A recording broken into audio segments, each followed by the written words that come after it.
Well, my name's Jack Cowin. I live in Sydney, Australia. I was born in Canada, grew up in Canada. At the age of 26, I had worked for a big financial company for 5 years. The only thing I learned was I didn't want to work for a big company. I wanted to get into my own business. I had an opportunity to two individuals who I'd gone through high school with went to work for an American company in the fast food business. And my father had been in Australia when I was in high school for 6 months. He came back and said if I was young again, I'd move to Australia, land of the future, a young country. So it's predestined to go. Went down there 3 weeks, got involved in doing market research. Paid $1,000, which is a very large part of my worldly net worth at the age of 26. Because I had a 6-month-old child, mortgage, house, the whole catastrophe of financial things. If and when the American company opened this business, that I could then have a franchise area. But I didn't have any money. So I got 30 people to lend me $10,000 each. And the deal was I had 65%, they had 35%. I had to pay the money back between the 5th and the 10th year. But I give a speech that says if a 26-year-old kid comes into your office, wants to go into business halfway around the world, hasn't got any experience in this business, wasn't going to pay you any interest on the money, there's no collateral, and how long would you give him before you threw him out of your office for wasting your time? Which I probably today would do if I went through that. So the message is, thank goodness there are people that are prepared to back people that have a dream and an idea, and my dream was to kind of get into my own business. It happened to be in Australia. It could have been Greenland, could have been anywhere. Business opportunity came and I was able to raise this money. Moved to Australia, got started, and we've built a business that today probably has revenue about $3 billion from zero. But it's taken a long time. This is 50 years later. These people, the 30 guys that lent me the money, it wasn't to go and build a fried chicken store. It was to build a business and do other things. So within 2 years of getting established, we went into the hamburger business, went into the food manufacturing business.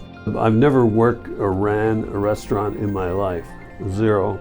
My job was to work on the business, not in the business. Working on the business means you're working on where's this going to go, where's the money going to come from, where's the expansion, where are the opportunities here, what other things can we do?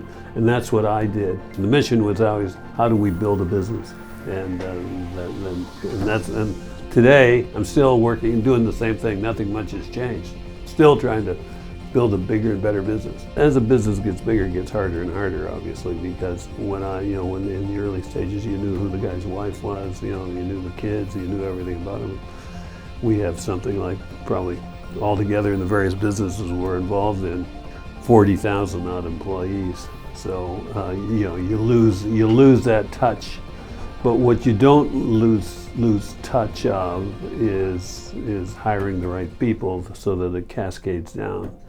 And I have an expression which says, you have to delegate if you're going to get leverage. There's no 25th hour of the day, there's no 8th day of the week, so you have to delegate if you're going to continue to grow, because you can't do it all yourself. You run out of time and energy.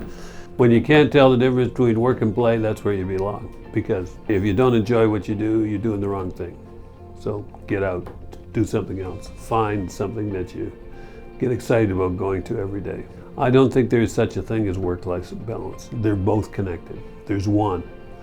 And what I mean by that is if you're having a miserable time at work, you're also going to come home and kick the dog, snarl at your wife, you're angry with the kids because you're not happy with yourself. And vice versa. If your wife, is giving up on you, if you got personal problems and things like that at home, it's going to affect your work too. So there's no either or, it's one. They both have to work together. You got to get the two of them in synchronization. If you do not fail, if you introduce me to someone who has never failed, I will also show you someone who hasn't tried hard enough. Failure is part of the mix. One of the principles of failure is fail fast. If you're going to fail fast. Have the courage to bite the bullet.